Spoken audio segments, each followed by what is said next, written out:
Pada pagi ini saya hadiri acara larian security pada hari ini, cuma untuk kita punya kesihatan dan juga untuk tanda sokongan kita kepada industri security di Malaysia ni.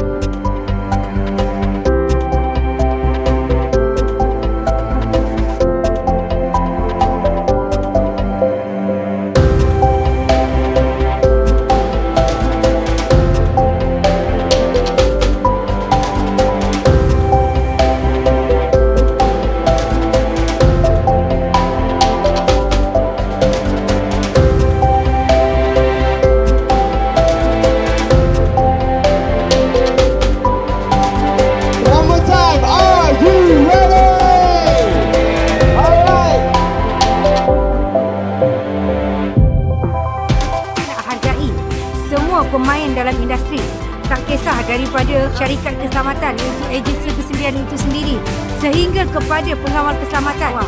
Okey, jadi fun run ini adalah salah satu side activity daripada majlis tersebut di mana kita nak merapatkan silaturahim.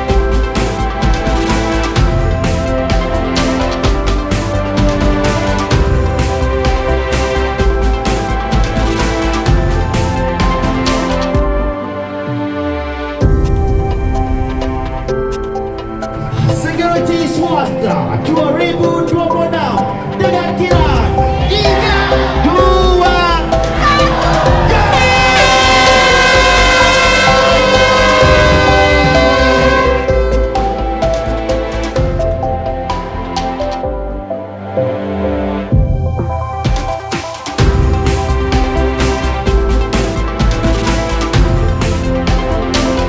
Alhamdulillah, hari ini kita dah selesai untuk aktiviti iaitu larian Hari Security Swasta. Harapan kami di PIKM adalah untuk memastikan masyarakat menghargai peranan pengawal keselamatan khususnya di dalam industri keselamatan kerana mereka adalah wira yang duduk di belakang tabir.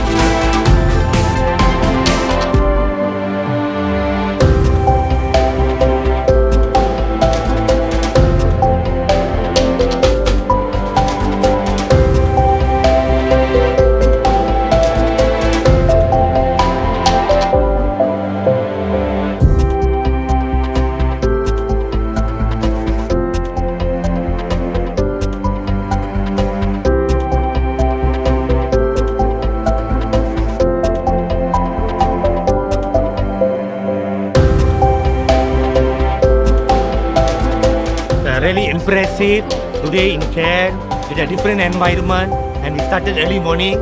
It's a fresh running, and our PIKM have done a very good job with our comrades.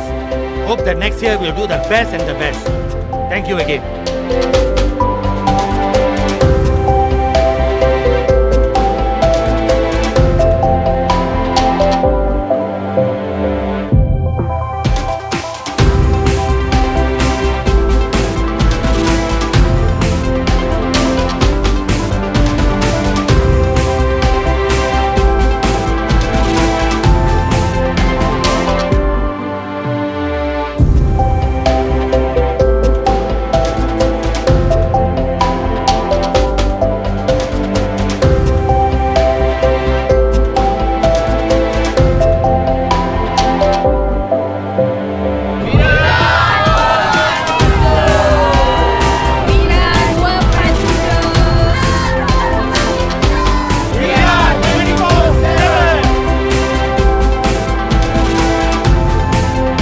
Semoga industri keselamatan di Malaysia ni terus maju jaya.